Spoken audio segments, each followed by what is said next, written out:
Hello students, welcome to a new political science session. आज हम बात करेंगे एक्सप्लोरिंग पॉलिटिकल कॉन्सेप्ट्स में nationalism versus secularism, similarities, differences and conflicts की।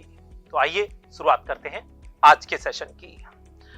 आपने कभी सोचा है कि एक बैलेंस जो सेकुलरिज्म और नेशनलिज्म के बीच में होता है वो कैसे शेप करता है किसी देश की नेशनल आइडेंटिटी और रिलीजियस फ्रीडम को? अगर आपको इस बात का आंसर जानना है तो आपको पता होना चाहिए कौन सी सिमिलरिटीज और डिफरेंसेस होते हैं नेशनलिज्म और सेकुलरिज्म में।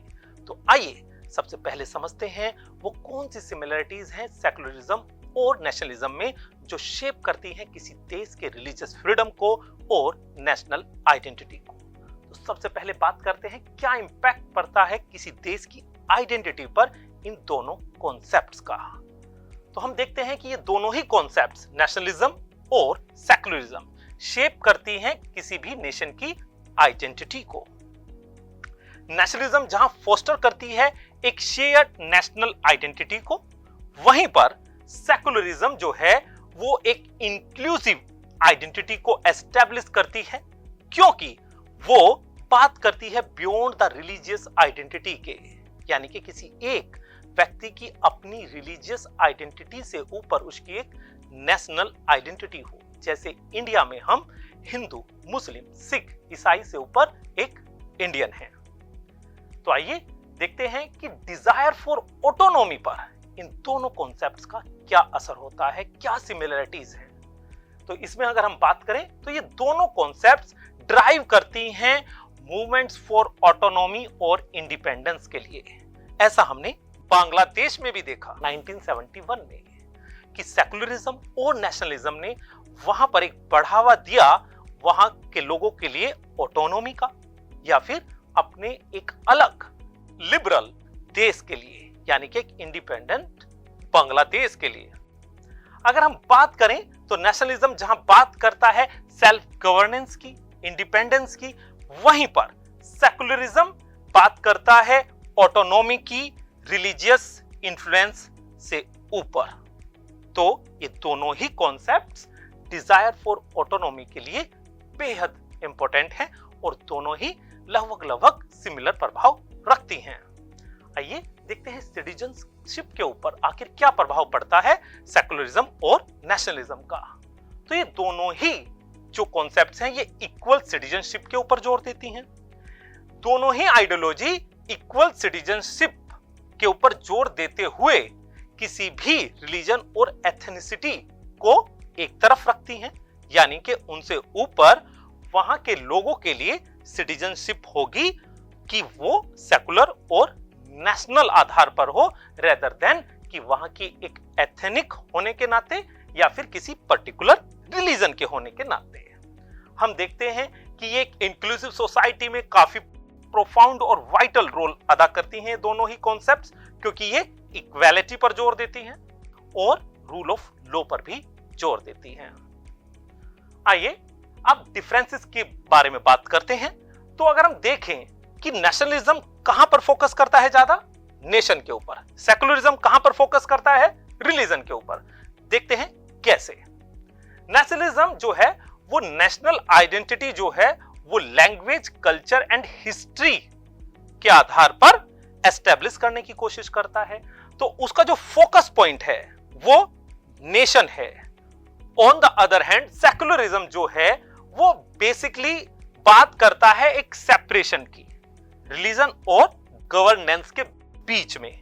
तो उसका जो फोकस पॉइंट है उस सेपरेशन के ऊपर है कि रिलीजन अपने जोन में काम करे, गवर्नमेंट अपने जोन में काम करे। अगर हम रोल ऑफ रिलीजन की बात करें तो वहां पर भी हमें एक डिफरेंस दिखाई देता है इन दोनों कॉन्सेप्ट्स में।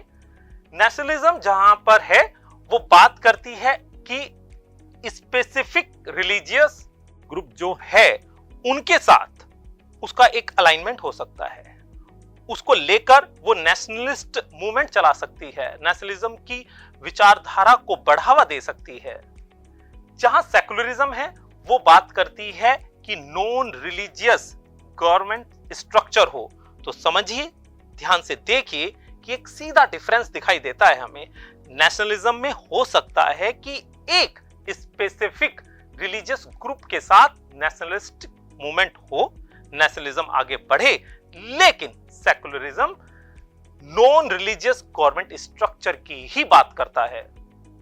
अगर हम पोटेंशियल कॉन्फ्लिक्ट की बात करें तो नेशनलिज्म जो है वो एथनिक और नेशनलिस्ट कॉन्फ्लिक्ट को बढ़ावा दे सकता है, वहीं सेकुलरिज्म जो है वो टेंशन पैदा कर सकता है रिलीजियस ग्रुप में। इसको और थोड़ा सा अभी हम एक्सप्लोर करेंगे विस्तार से, जिसमें हम समझेंगे कि पोटेंशियल कॉन्फ्लिक्ट क्या-क्या हो सकते हैं नेशनलिज्म वर्सेस सेकुलरिज्म में। तो सबसे पहले बात करेंगे कल्चरल एंड रिलीजियस कॉन्फ्लिक्ट्स की। नेशनलिज्म जो है वो एम्फेसाइज करता है डोमिनेंट कल्चर पर, है ना, जो उस देश में मेजॉरिटी का कल्चर होगा और उसका फिर रिलीजियस ग्रुप्स के साथ जो एक उनका अपना ट्रेडिशन होता है, अगर वो मेंटेन नहीं हो पा रहा तो फिर वहां पर कॉन्फ्लिक्ट हो सकता है।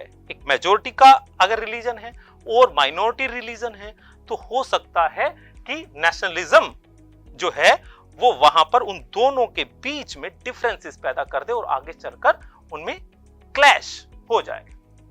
अगर गवर्नमेंट पॉलिसी की बात करें तो सेकुलर पॉलिसीज जो हैं वो मार्जिनलाइज रिलीजियस प्रैक्टिसेस को जो है उनके ऊपर रोक लगा सकती हैं और इससे क्या हो सकता है, एक कॉन्फ्लिक्ट पैदा हो सकता है, क्योंकि सेकुलरिज्म अक्सर रिस्ट्रिक्ट करता है डिफरेंट रिलीजियस प्रैक्टिसेस को जो असर डालती हैं डेमोक्रेटिक गवर्नमेंट के फंक्शन पर। तो जो मार्जिनलाइज्ड ग्रुप है अक्सर वो कंप्लेंट कर सकता है इस मामले में और वो कंप्लेंट आगे चलकर रिलीजियस कॉन्फ्लिक्ट में भी बदल सकती हैं। और क्या पोटेंशियल कॉन्फ्लिक्ट देखते हैं हम, तो उसमें एक मेजर कॉन्फ्लिक्ट है टेरिटोरियल डिस्प्यूट्स। नेशनलिज्म लीड कर सकता है टेरिटोरियल क्लेम्स को। इसका एक एग्जांपल देखें तो बांग्लादेश बिफोर 1971 बांग्लादेश को हम ईस्ट पाकिस्तान कहते थे और आज का पाकिस्तान वेस्ट पाकिस्तान। तो ईस्ट पाकिस्तान जो आज बांग्लादेश है वहां नेशनलिज्म की विचारधारा आई, शेख मुजब्बिर रहमान ले आए वहां पर और उन्होंने टेरिटोरियल डिस्प्यूट यानी कि आज के बांग्लादेश को अलग करने की बात भी कही। तो हम देखते हैं कि नेशनलिज्म क्या कर सकता है, टेरिटोरियल डिस्प्यूट को भी पैदा कर सकता है ना। तो हम देखते हैं कि ये क्या हो सकता है, रिलीजियस और कल्चरल डायमेंशंस इसके हो सकते हैं। जैसे हम कल्चरल डायमेंशंस में देखते हैं कि बांग्लादेश ने अपनी भाषा को लेकर, है ना, अपने पहनावे को लेकर इस बात को आगे रखा, जिससे चलकर वो एक टेरिटोरियल डिस्प्यूट में बदला। फ्रीडम ऑफ रिलीजन ये भी एक पोटेंशियल कॉन्फ्लिक्ट हो सकता है। अगर हम बैलेंस करें नेशनलिज्म और सेकुलरिज्म में तो ये बड़ा चैलेंज होता है कि रिलीजियस प्रैक्टिसेस जो हैं किसी कंट्री की वो वहां की नेशनल आइडेंटिटी के साथ क्लैश ना कर जाएं, है ना।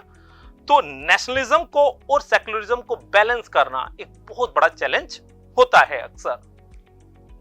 Now you have understood similarities, differences and conflicts about the secularism and nationalism. Now it's time for your task. आपको ये देखना है कि सक्सेसफुली बैलेंस करते हुए नेशनलिज्म और सेकुलरिज्म कैसे प्रमोट कर सकते हैं यूनिटी और डाइवर्सिटी को साइमल्टेनियसली। आपको एटलीस्ट 2 सजेशन देने हैं इसके बारे में। Now we will meet in a new session. Till then, keep learning. Bye bye.